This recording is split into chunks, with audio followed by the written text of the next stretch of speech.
floor that has been seconded to add the presentation and vote of a new student organization as the third item under new business for the duration of 5 minutes. Is there any discussion? If there's no discussion, we will move on to a vote. All those in favor, please raise your placards. All those opposed, and any abstentions. Alright. Item on the agenda is added.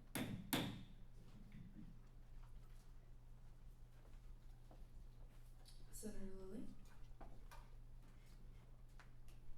I move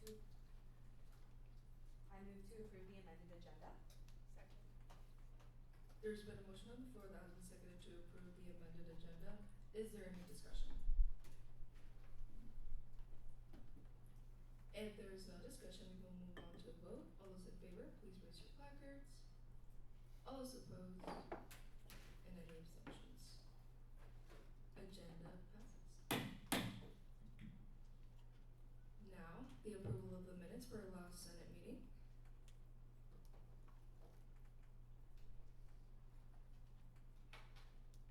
The student lecture. I move to approve the minutes from April 3rd, 2025.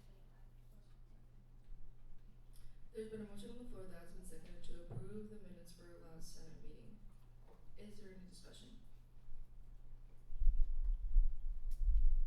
If there is no discussion, we will now move on to a vote.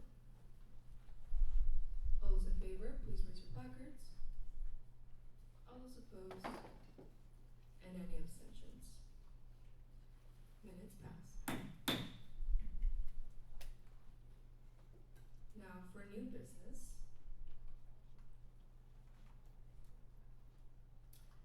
I would like to invite Kay Thomas to the podium to give us a presentation on the projects and updates of the LGBTQ commons and how we can be of better support. At this time, please put away all technology so we can be present. Thank you.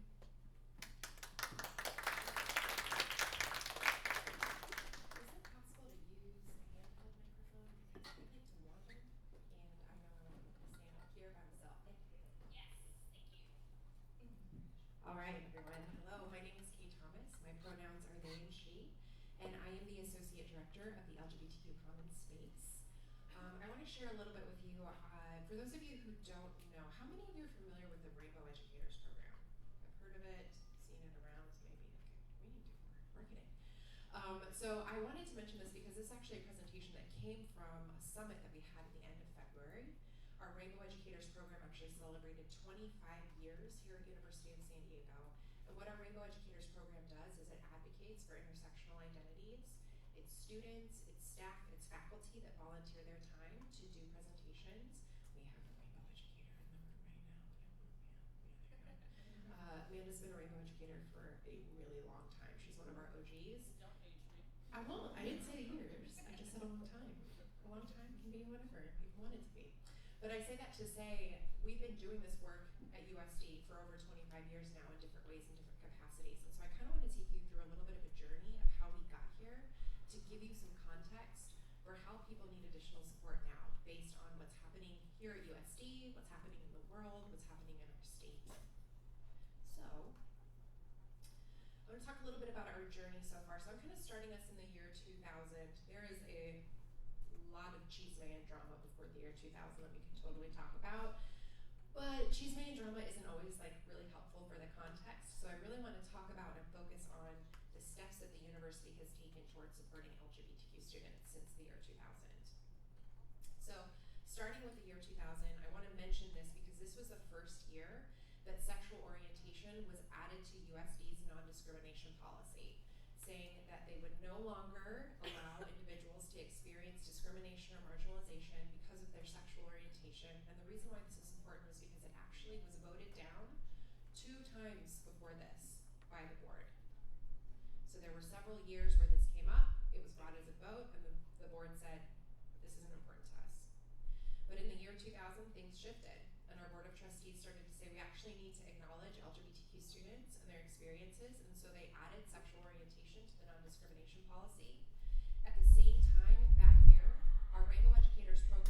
was funded by an initial grant in the year 2000. Actually, if you're familiar with our mayor, Todd Gloria was actually a USD alum and actually was also an ASG senator as well during his time here. And he actually wrote the proposal for the initial grant for this money. Once we had our first run, USD said, you know what, this is so important to us that we want to institutionalize this program and we want to make sure that there's consistent funding available for it. So 25 years ago, we really started this journey of saying, how are we going to shift how we show up for our students in these spaces and the work that needs to be done? In 2009, our Safe Space Allies program was established, which is also under our Rainbow Educators. You might see that on people's emails as a little digital button. You might see it in their spaces that say they're a Safe Space Ally. That was also the first time that we had our Pride at the time. We call them cuties now. They've changed their names many times, but that's fine. Having a chosen name is an LGBTQ rite of passage, right? That's what I'm saying. But so at the time, they were called Pride, and they sponsored their first campus-wide Pride dance. Again, this was a huge deal because up until 2009, it had actually been prohibited on our campus. They had attempted to do this multiple times. They attempted to get funding for it multiple times, and multiple times they were told no. So when you have things, and I'm grateful y'all gave cuties money for their ball. Thank you. I hope you all are planning to attend. But when I say that, right, I say that to say what might feel like something simple and simplistic to you all might actually be a really big deal to the communities that you serve. Many of us who have come from communities where we weren't very accepted or we weren't out during high school, maybe we weren't allowed to go to prom or ring dance with the person we wanted to go with. One of our first balls that we had a couple of years ago, we had a student who was so excited because he was like, I went to my ball, and I went to my ball with my boyfriend, and I should have been named prom king, and I was not. And so he was very grateful when he did the walk-off that he was part of our royal court, and it was wonderful, but right? So I say that to say, like, something that feels so little like a dance actually has a really big level of symbolism for many people in our community. In 2011, we added gender identity and expression to our non-discrimination policy. So again, this was only 13 years ago, 14 years ago that we got to this place where we said, you know, actually it's really important that we're intentional about making sure, and when we add things like gender identity and gender expression, that doesn't just include the LGBTQ community, it doesn't just include trans and queer people, that includes everyone. And so when we shift to a space where we're able to acknowledge that everyone's sexual orientation, everyone's gender identity, everyone's gender expression is valid, that shifts how we do the work together. In 2012, that was when our first LGBTQ website launched. That is now the LGBTQ Commons website. If you want to go there, there's tons of resources if you've never been on our website before. That was also the first year where we had our first Supreme Drag Superstar event. So we started running a drag show here that was actually in Shiley Theater. We would sell out every year, but we also had protests every year. We had people who eventually, we made sure they were only on Linda Vista and they couldn't come on campus, but we had protests every year. We had articles run in newspapers across the internet being said about University of San Diego because we made the decision to be inclusive, because we made the decision to allow folks to express their gender identity and their sexual orientation as well. During this time, that's also when our first Pride alumni group started. So we do have a Pride alumni group through our alumni office, which is fantastic. In 2016, I mentioned this to say, in 2016 we had a couple of really big, and I call them hate crimes because they were hate crimes. We had situations where we had one person had a swastika carved into some of their posters that were LGBTQ specific onto their car. And so I mention that to say during 2012 to 2017 there was a lot of tension on this campus in the ways that LGBTQ folks were experiencing this space. I was really grateful during that time. I was actually a graduate assistant for the CARE program, and it was coming out of the Women's Center. So I still got to do some of this work when I was a graduate assistant. I was on this campus from 2013 to 2016, and so I actually got to be a part of a group of students that founded the group PM Peace, which is another student org that advocates for all gender restrooms and for access to gender affirming spaces on campus. That took quite a while for us to get off the ground, but once that finally happened, in the fall of 2017, in that school year, our first all-gender restroom came online on SLP 4th floor, the one that is directly across from our space. Now I want to name that while USD made this incredible commitment that moving forward, every new building that was built would have at least one all-gender restroom space, On the 4th floor of SLP is the only all-gender restroom in all of SLPUC. So if you're a student who is non-binary, and let's say you work in the commuter commons, and you don't feel comfortable using those bathrooms, you have to make your way all the way from the 1st floor of the UCs up over to the SLP, then up to the 4th floor, and hope that nobody's using the stall because it's a single-use stall, so somebody could be in there, to just use the bathroom. I mention that because, first of all, shout out to Canals. Those bathrooms are fire. Have you seen, like, you can, like, hang your, like, laptop, and I mean, it's so good, it's so good. Listen, I'm sorry. All gender restrooms help everybody, okay? I love y'all, and the thing that I like the least about this job is having to talk to y'all when I'm in the bathroom. I'm sorry. When I'm in the bathroom, that is my time for privacy. It is my time for myself, right? And so I say that to say, all gender restrooms really benefit everyone and their level of privacy and their access.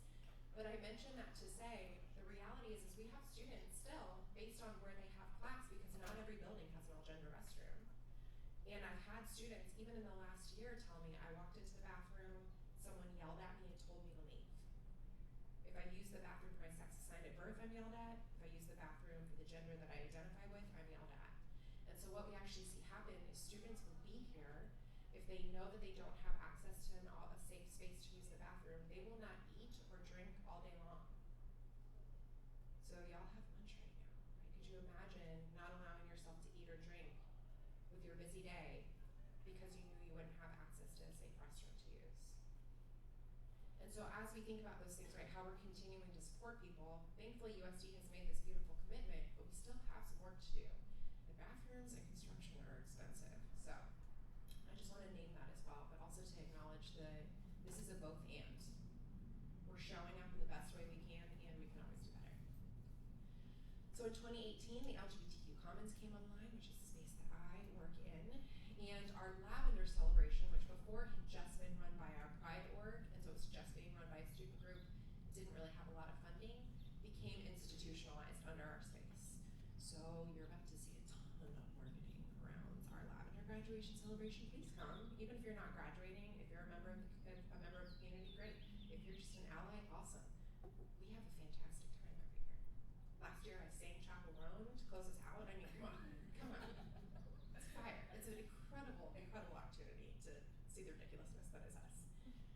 We also started in 2018, we started collecting data on incoming students and just asking, do you identify within the community? Yes or no? That was it. That's all we wanted to know. But we didn't start doing that until 2018. So this is really, really recent.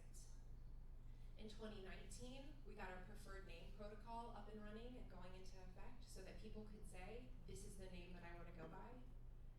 I think it's really interesting when we talk about things like preferred name protocol and chosen name and some of the things that we're seeing, unfortunately, on state floors right now. Because did y'all know that President Harris's name is not Jim? Did you know that? It's James. But everybody calls him Jim. That's a chosen name. Did y'all know that Senator Ted Cruz's name is actually Raphael Edward Cruz? That's a chosen name. I just want to put it out there, right? It's easy for us to find that shift when it's a person in a position of power that we're used to, as opposed to just acknowledging things like preferred name protocols and us making shifts around everything from how we use Canvas to how we use our banner systems, that this actually is just about human dignity. The name that people want to go by is fine. Doesn't actually matter what their legal name is.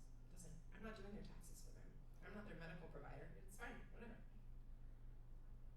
In 2024, our Safe Space Allies program launched a new asynchronous training. So now all employees across the university can access this whenever they'd like from the comfort of their office so that they can just start to learn about our community.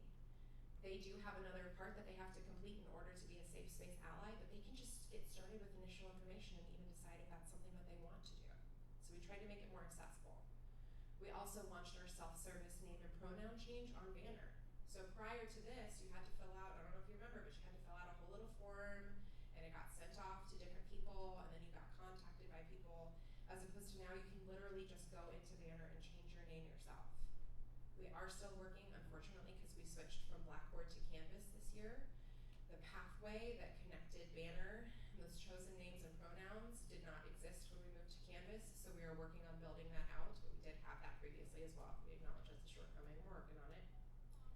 And then this past year we celebrated 25 years of our Rainbow Educators program, which is a really big deal in acknowledging there's a lot of conversations about spaces becoming woke and DEI pieces, but the reality is for University of San Diego, this is who we are. These are our values. I also want to mention the religious context and the reality that we are here in a Catholic private university, and the reality that the Catholic Church has not been a safe place for LGBTQ people for many, many years. We know that Two-Spirit people here in San Diego specifically, and unfortunately folks like Father Juniper Serra, actually enacted colonial violence against Two-Spirit people. There's artwork of people like Balboa murdering Two-Spirit indigenous people for sport. So we know that LGBTQ people and the Catholic Church have had a really contentious relationship. And simultaneously, I want to name that you may not know this, but in the US, 25% of LGBTQ people who are religious identify as Catholic. Half of LGBTQ people in the US identify as religious, and of that, 25% identify as Catholic. What we actually know about Catholic higher education spaces like ours is that this is actually the most affirming space for LGBTQ students. And so what we find is actually students coming because they want a Catholic education, but they also want to be affirmed in their LGBTQ identity. If you haven't had a chance to watch this film, it is incredible. It's called Wonderfully Made. We've been doing a lot of partnerships with university ministry this year around what queer spirituality means. And so this was actually a really beautiful film that took queer and trans people of color predominantly and recreated iconography from the Catholic Church. Because if you can't see yourself in your religion, how can you envision a future? How can you envision that inclusive belonging? Because y'all, Jesus wasn't white. It's true, Jesus wasn't white. One thing I want to mention about a nationwide context before we look a little bit at some demographics. So this is actually a recent map. I pulled this in actually the end of February, so it might be a little bit outdated. There's actually a few bills that we would need to add to this. But this is a map of the different bills per state that are existing right now that impact LGBTQ rights. Everything from, I know West Virginia, I think it's West Virginia, Illinois, and Tennessee, maybe I think Mississippi as well. They've all recently passed bans that say if you identify as trans, you are no longer allowed to use public restrooms, you are no longer allowed to use locker rooms, you're no longer allowed to access shelter services if you are insecure in your housing. So those folks literally are not welcome anymore. We see things unfortunately in Texas, as an example, on the state floor in Texas, there's a law attempting to criminalize people who are trans and make it a felony to say, if you use a gender marker, regardless of whether it's the same on your passport and those pieces or not because you've changed it, if a law enforcement officer suspects that you are not the same sex that was assigned at birth, you can be arrested and convicted of a felony, and it's considered to be gender identity fraud. So we're not just saying anymore, hey, I don't believe in same-sex marriage because that's my religious values. We're literally saying, I don't believe that you have dignity and exist as a person. That is different. That is very different. So when we think about how we actually show up in contexts, especially around things like current executive orders, here's some examples of ways that we see our trans students specifically being impacted right now. You may not know this, but I mentioned, for example, military service and resulting benefits. 3 weeks ago, our ROTC program sent out an email to all students who are part of ROTC across the University of San Diego saying that if you have a history, symptoms, or diagnosis of gender dysphoria, you have 1 week to submit a voluntary leave of absence to retain some, not all, of your benefits, or you will be terminated. That came down from the Department of the Navy, which came down from the federal government. So our ROTC doesn't have any control over this. But the trans and gender diverse students that I know that were directly impacted by that are in ROTC because that's the only way they can afford their education. So now there is no longer an option for them to pay for their education. We see things like access to to gender affirming healthcare, I'm sure you all have seen lots of different examples of ways this is happening across the US, but one other one I want to mention is our legal documentation. So something that I've seen happening to our students that are coming from outside of the state of California, they will come here, they find their chosen name that feels right for them, they go to our USD name and gender marker clinic, which is awesome. It comes out of our law school. It's all of the law students that run this clinic and help put this paperwork in. They pay for the $500 fee that you have to pay to get your name changed and all of the paperwork. But what happens when you change your information in the state of California, but now you can't change your birth certificate, your social security number, or your federal passport? Because if you attempt to do that, right now what we're seeing happen is people's documentation is being forcibly changed back to sex assigned at birth without their permission. Names changed back to the name they were given legally when they were first born. We're seeing people actually get their passports back ripped and burned in the mail from federal passport agencies. This has been happening for a couple of months now, actually. And so I say this isn't like a trauma fest situation. That's not why I'm saying these things. I'm saying these things because University of San Diego is actually a much safer place for many LGBTQ students. They come here looking to embrace their religion, their gender, their sexuality, and in the state of California, they have more rights than they might in their home state. So this is really important for us to think about. It's kind of easy for us to get kind of stuck in California law and forget that we have students from all over the world, not just the US, all over the world that are coming. So you've probably never seen this data before. I'm going to show it to you. This is data. Remember I told you at the end of 2018 we decided we were going to start collecting data about some of the numbers. I have more data, but this is what I'm allowed to show you today. I have a lot of data. We can talk one-on-one if you have questions. But I want to mention a couple things specifically. So we started in 2019, literally just asking incoming respondents, do you identify within the LGBTQ community, right? That's a massive umbrella with a lot of different identities, but we just wanted to kind of capture a screenshot. How many of you know what the national average is for the number of LGBTQ, the percentage of LGBTQ Americans in the US? Anybody? Guess?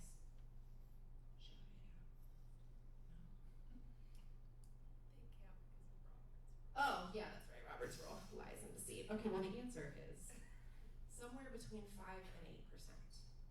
So already in our very first year, we're already finding that we are already at least at the national average, between 5 and 8%.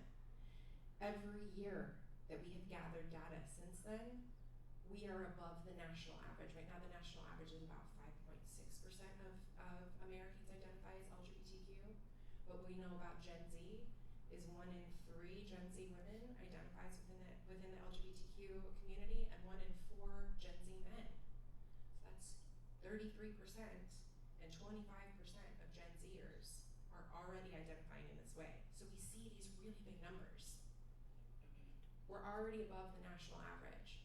And starting in 2003, we actually started including not just first years, but also transfer students in that as well. So where do we go from here, and why does this matter? Well, if we already know that our numbers are pretty big because of the things that we have the ability to offer, because of our inclusive community, because of the things that we do. One of the things I always want to remind folks is to think about our starting place and our values.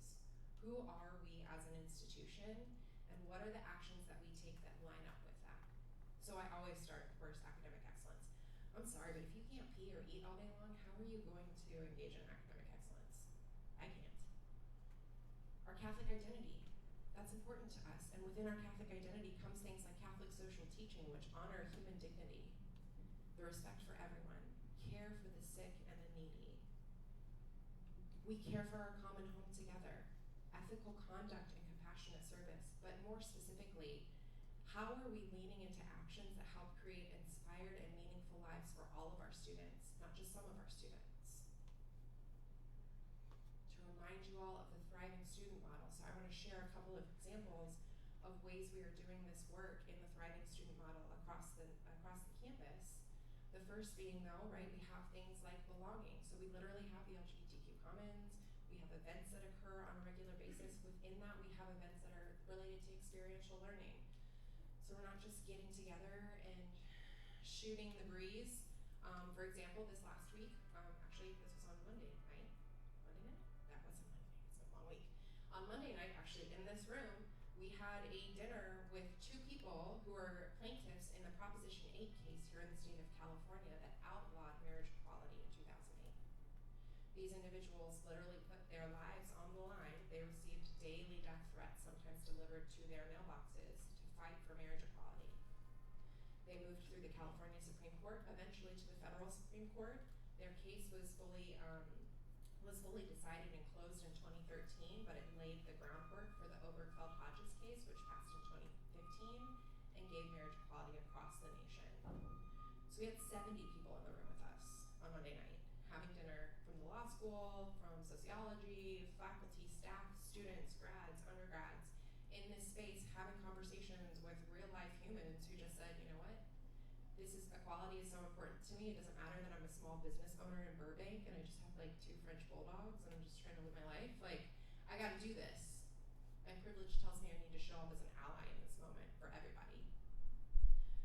We have things like joy. Again, we do a lot of events. I think our lab grad in particular is a big space of joy, as well as inclusive community, holistic wellness. You may not know this, but our medical plans here at University of San Diego, our student insurance plans do actually cover some forms of gender affirming care. So that if students are looking, not necessarily that it can happen on this campus because we don't have folks that can provide that care, but they can get that from an outside provider. We have things that we offer. How many of you know what PrEP is? Oh my God, we got some work to do. PrEP is a medication that you take proactively to prevent transmission of HIV and AIDS. I mention that because HIV and AIDS is something that is prevalent within the LGBTQ community. I won't talk about the experiences of historical oppression and marginalization that resulted in that, but what I will say is we offer PrEP at our student health center. I know many students who go to our student health center every single month to get their PrEP shot, which is really cool, but that's not something that we necessarily always know is existing within our holistic wellness spaces. We have things like the Rainbow Process Group that the Counseling Center runs, and then we're also working on things like spirituality. So we have been working with our university ministry folks for the last 2 years to increase capacity to just have conversations around what does it mean to be in the LGBTQ community and to engage in spiritual practice, whatever that looks like. So one of the things I want to mention as I get ready to end my time, and of course I can open it up for questions if there's any questions, I think I'm about to do that. I'll give you this, because I'm done with it now. But one of the things that I want to mention before I open it up for questions is the reality that we know, y'all, our budget is struggle city across the entire university, across the nation. I mean, have you seen the economy? It's a time to be alive. But I say that to say though, right, sometimes we often sit in the spaces of like, oh man, like this is really great and all that, but like we don't have money to give to this. We don't have staffing to give to this, right? Whatever it might look like in those different ways and how we might struggle with trying to find resources to match the needs of individuals. But I want to encourage you all to think about a couple of other ways that ASG can show up that, yes, money is always helpful, but it's not necessarily money. What does ASG do to make statements about things when we see hate crimes happen on our campus? You all got the email. We had a hate crime about 3 weeks ago to a non-binary trans staff member. We don't get to share any information because it's a HR situation now, right?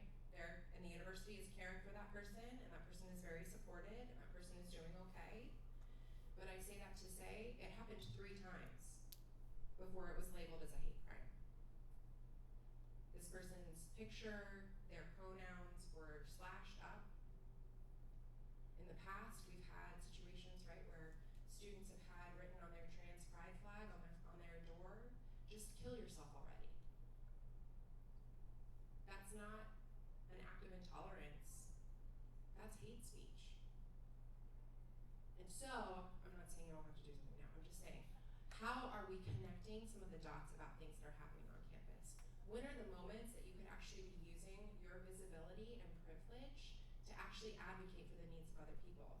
That doesn't always mean that it needs to be money or it needs to be a third space that's created in some ways. Sometimes that's literally just using your voice to say, we don't stand for this. reminding people that we don't stand for this. Maybe it looks like doing public marketing campaigns where you're trying to encourage more LGBTQ students to join ASG. Or even just to share, and it doesn't even just have to be LGBTQ folks, because remember, intersectionality within all of this work is key. The experience of a Black trans student on this campus is wildly different than a white trans student. And so if I'm not thinking about the ways that those identities intersect in how my Black, queer, and trans students show up, how my Asian, queer, and trans students show up, how my first-gen immigrant trans and queer students show up, then I'm missing the mark myself. And so how do we have conversations about how we actually model that behavior and say, this is what's important to us, not just the values we have on our website. Maybe it's a media campaign, maybe it's a passive education campaign, maybe it's literally asking specific clubs or specific individuals like myself to come and speak and tell you more about what's happening on campus so that you can get excited about the work to do. So I'm gonna stop talking and see if there are any questions.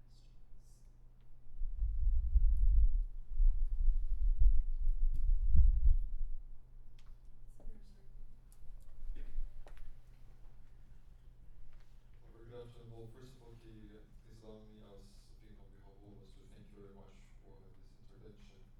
I had the chance personally to see it, and by the way, they're our neighbors, so located on the fourth floor, just upstairs, so don't hesitate to go out there and pass by. And seeing Candy mention about this safe space, what you're organizing there for students and having the chance of talking with students, indeed who have such a different history, different backgrounds.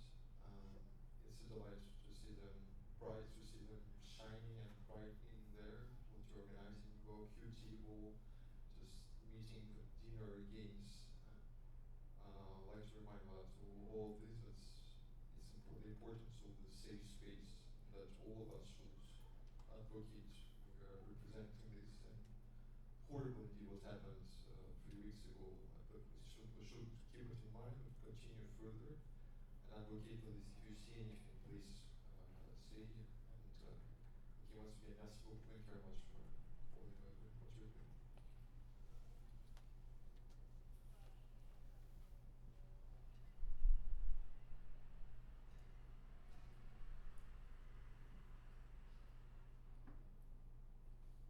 Point of order, the time allotted for this meeting agenda item has elapsed. Thank you so much for coming. Thank you so much for coming today.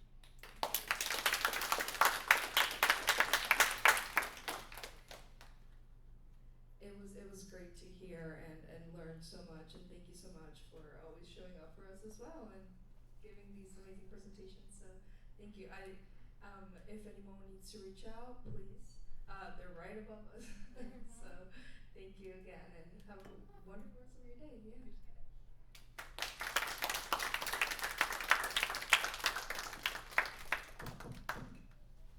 Alright, folks, thank you. Sorry, this other mic is really low.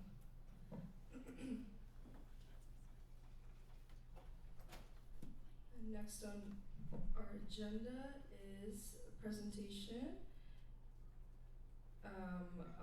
and ASGBC's recommendation on over 10K requests by USD Medical Brigades. So I would like to welcome you up here. Thank you.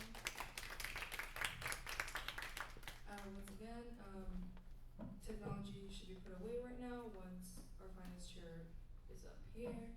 That will be the best way you can be present. Thank you.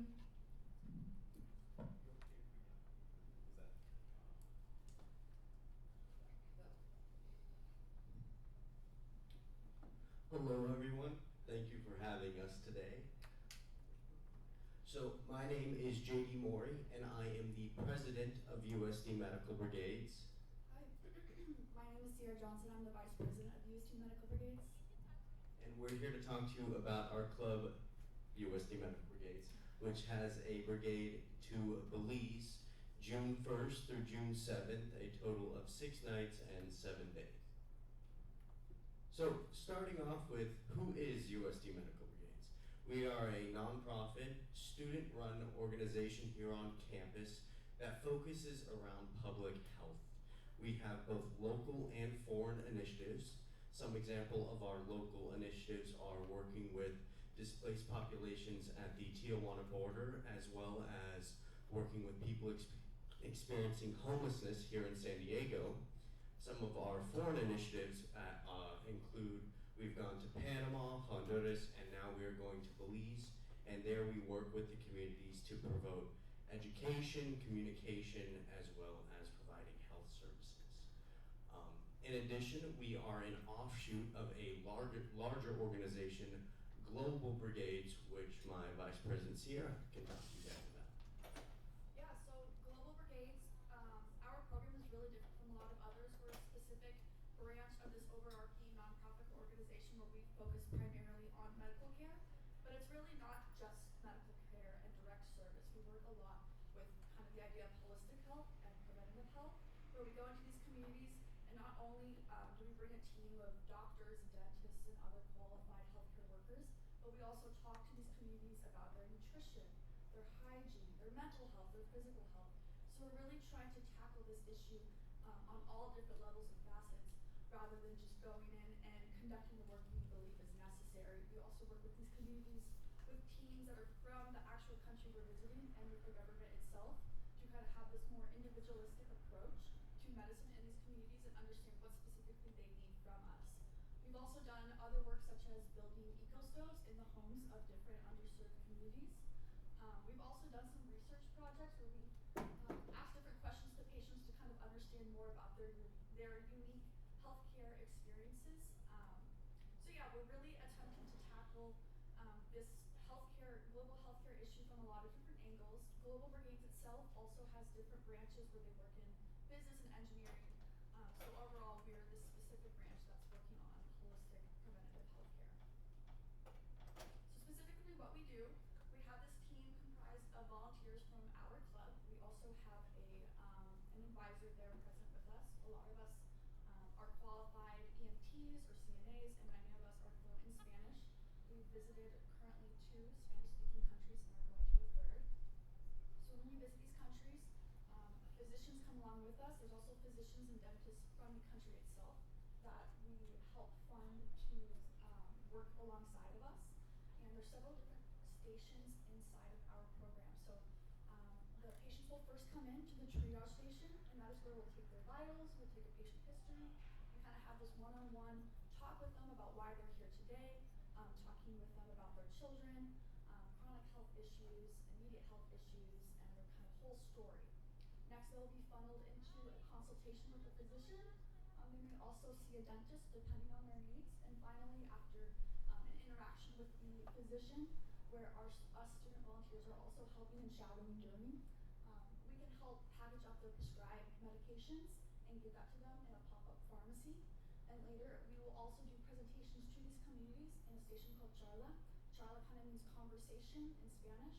So there we're giving presentations, and we bring all these posters that we design and decorate.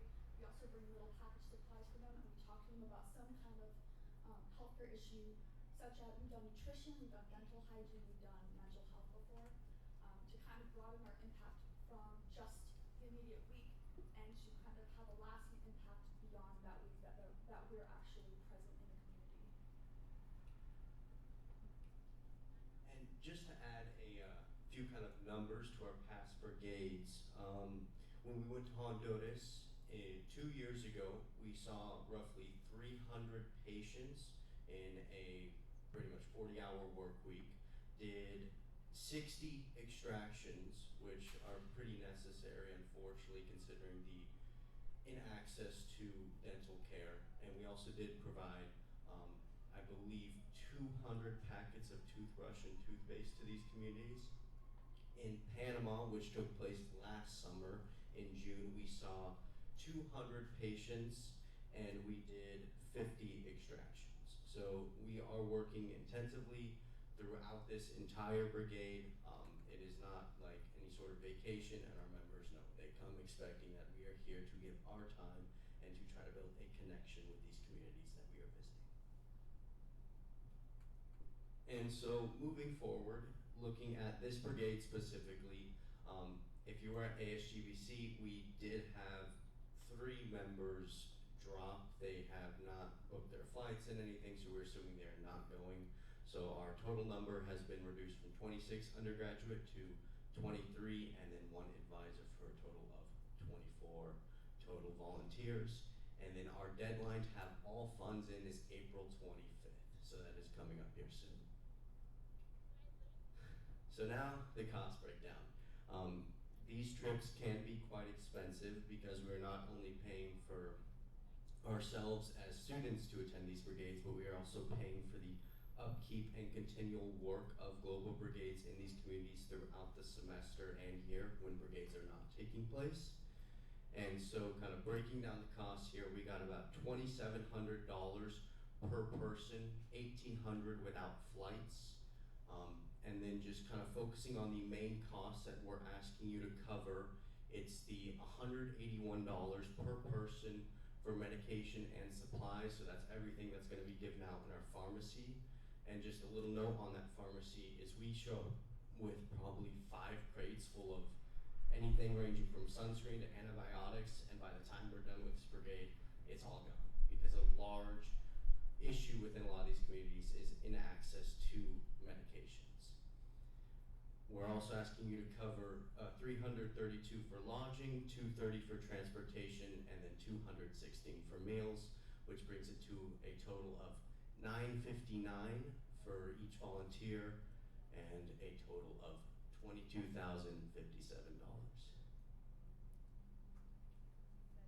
That's all we had for you. Any questions?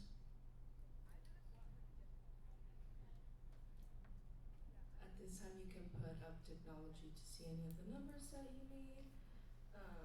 And yeah, let's open it up to questions.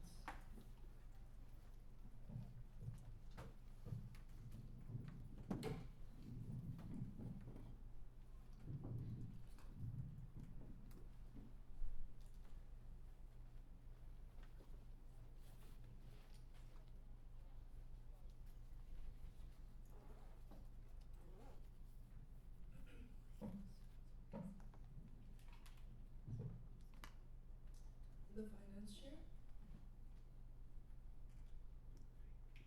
So with the remainder of the cost of thank you for coming today, would that be paid out of pocket from the students? I know you also had a fundraiser dinner as well, so I just wanna hear how is the rest of the funds going to be covered?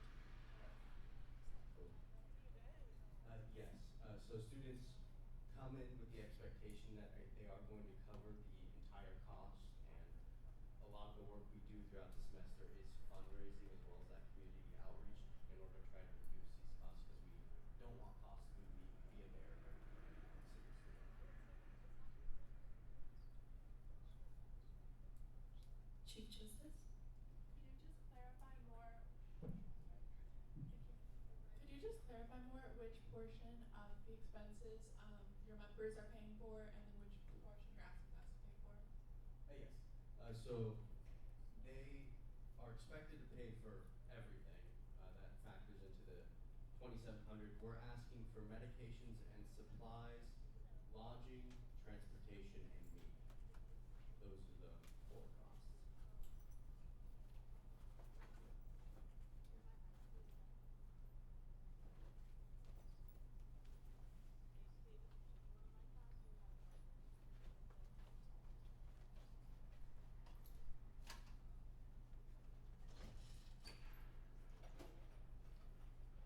We're just verifying numbers.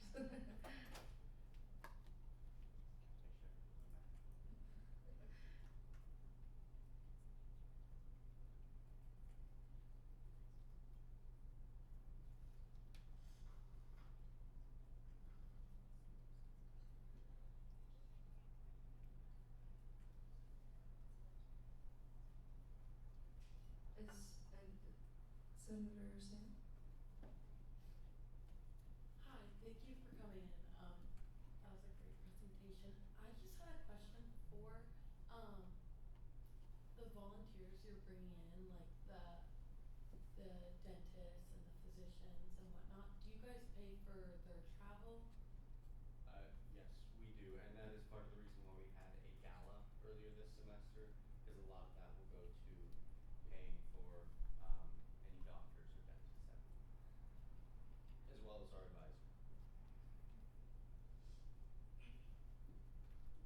Senator Onaga? Hi. Sorry about that. Thank you for your presentation and thank you for the breakdown. I was wondering if you guys have like a rough estimate of how many people you'll be helping out this time during Belize. Thank you. That is very hard to estimate because what happens is when we go to these communities, the word is kind of put out to any nearby communities, so it could range from 200 to 300, even 400. I've seen some brigades get up to. Yeah, it's definitely very dependent on the communities that we're visiting, and that information is released to us usually closer to the time of the brigade because they're always kind of doing research on what each community needs and the size of the group that we're with.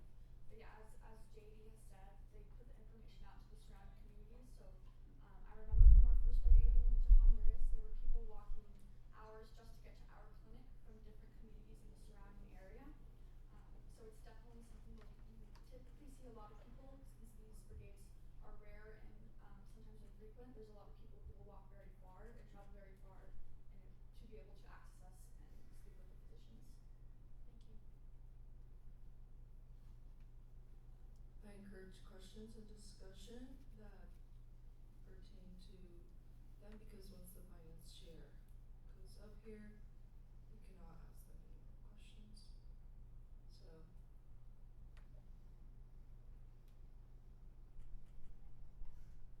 Senator Sam. For the 23 undergraduate students, have they, did you say they bought their flights or they've paid at all? Like, when will, is that all finalized the 25th? Like, do they, if we, give you guys money, do you give them money back or does the cost change? So we have other deadlines prior to that. All their flights have been booked, so all 23 people are committed to going. Right now they have, I think, ranging from 700 to 900, depending on how much their flight was in their account. But they are committed, so there will be no drop-offs.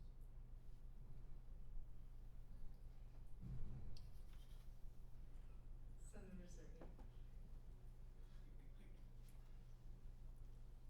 much for the presentation. So I believe it's so kind to repeat, if I understood correctly. From the beginning, those who like to participate into this mission, they've been informed that if you like to do it, you need to pay entirely for all the expenses, correct? Yes. Senator Zerbe. All right. If there's no further questions, then we can move on. So that's all right. Thank you so much. All right. I would like to invite now the finance chair to present on ASGPC's recommendation.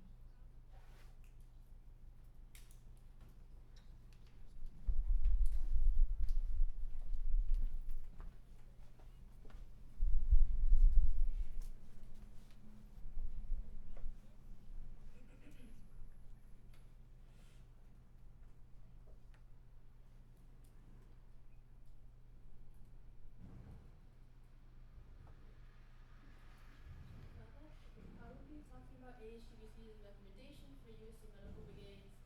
You know who I am, been here for 4 weeks in a row. Starting off with ASGBC members, which I know we've all kind of seen before or kind of familiar with.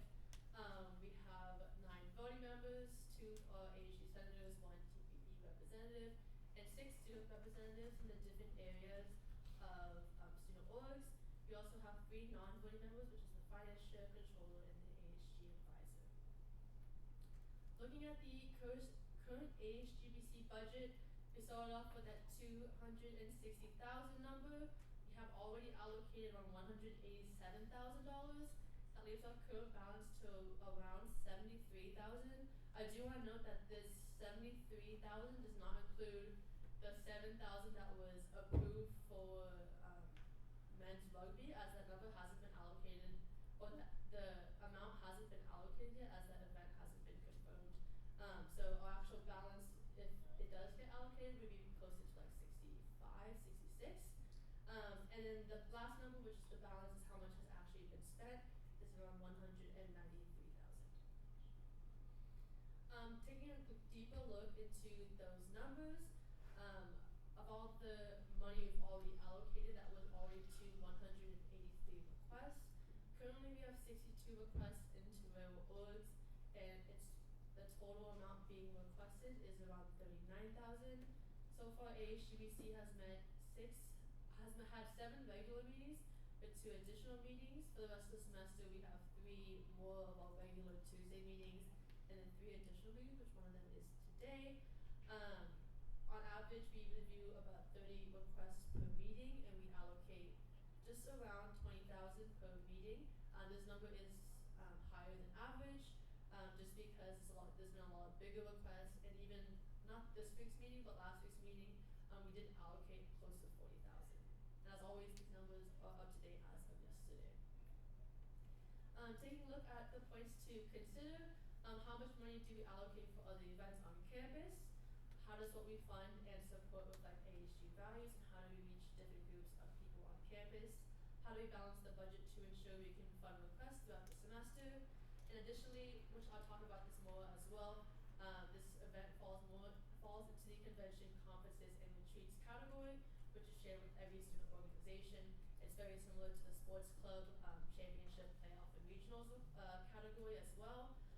So if you take a look at this category, which is in the funding guide, food costs will not be funded. Travel, transportation, registration, and lodging may not exceed $80 per person per night. Next, we're going on to AHGBC's recommendation. AHGBC's recommendation is $11,040. This is for lodging and transportation only. I know that medical brigades requested lodging, transportation, medical supplies, and meals. However, based off the funding category, only lodging and transportation can be covered. As always, this number can be used only for undergraduate students. How we got to the number is $8 per person times the 23 undergraduates, which was stated in the presentation, and this is also the confirmed number of attendees for the brigade as well, and then also based off the 6 nights. As I said before, no food and no medical supplies. And additionally, this request was originally submitted in community outreach. I think there has been some confusion in the past about where this event kind of falls under. I believe 2 years ago it was classified as community outreach. Last year it was convention, conferences, and retreats. And it was reclassified to conventions, conferences, and retreat, just because with the items that I'll be requesting, like the lodging and transportation, is most similar to what can be covered in this category, as community outreach is mainly specifically for food only. So it was reclassified as those items of benefit. As well as the $8 per person is just to remain consistent with AHGBC's funding for similar events, just like men's rugby, which came in a few weeks ago, and also any other conventions that other student organizations are going to. I also wanted to provide a little quick breakdown because it's something that we talked about during AHGBC as well. I believe the total requested per person was around $959 for all of those 4 items. If you break it down to only the lodging and transportation, that's $562 per person, and AHGBC's recommendation is $480 per person. Again, for voting, you would need to vote to approve or deny AHGBC's recommendation. If you choose to deny it, please vote for a new funding amount or vote to send back to AHGBC to be reviewed. Are there any questions? Senator Ono? Hi, thank you for presenting. So I actually had a question about the decision to not fund the medical supplies. Based on what I've seen in this presentation, it seems like this is a key piece for their funding. Obviously, if they're going to go to release, this is going to be incredibly important in order to have said resources to actually serve the community. So I was wondering if you could elaborate a bit more on any discussions that were had about whether to fund it or to not fund it for AHGBC's recommendation. Give some more detail on that. I'd appreciate it. A big piece, I mean, obviously for this category, it is mainly only for the lodging and transportation, and those are directly impacting the undergraduate students. So the funding, obviously, with the medical supplies, they could be used by the undergraduate students to be handed out to the patients that they could be helping.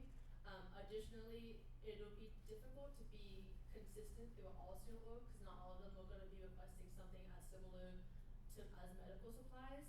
And that was just the $80 was just being consistent with what we kind of funded for other organizations.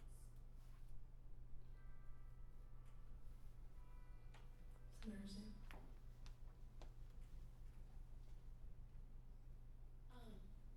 Can you kind of talk about how you guys classified it again, not at, because I do feel like it's more of a community outreach more than the retreat and convention. Yeah, so I do agree with that it fits more into community outreach. The community outreach category only funds at $5 a person for food, and from ASGBC's perspective, the main bulk of the cost came from the lodging and transportation, which is covered through the conventions, conferences, and retreats category. And it's like a per night basis as well, so it'll be able to help them more than rather than just like a 1 day thing.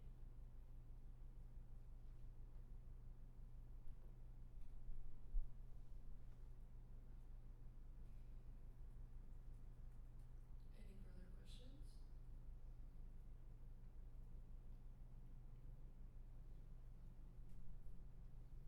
If there's no further discussion or further questions, I do suggest that someone makes a motion.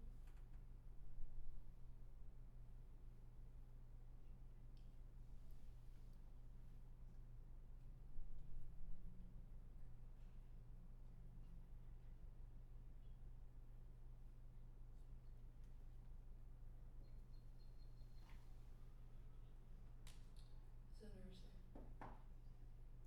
I move to approve ASGBC's recommendation.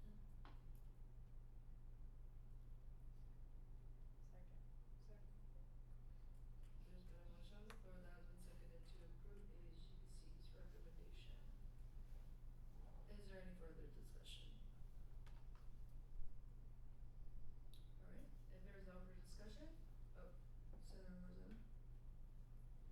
I just wanna hear if anybody has any like opposition to that, since I know people were hesitant to second the motion, so if anybody has any comments on it, I would like to hear them. I suggest if it is easier for you all to discuss and, partake the recess, that is something that you have an option to do. I know you've done it in the past. Senator Lilly?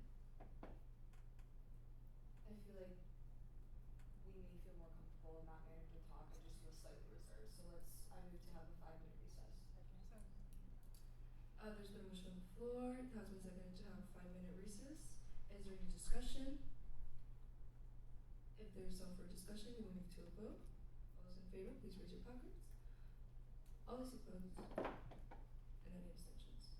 5-minute recess.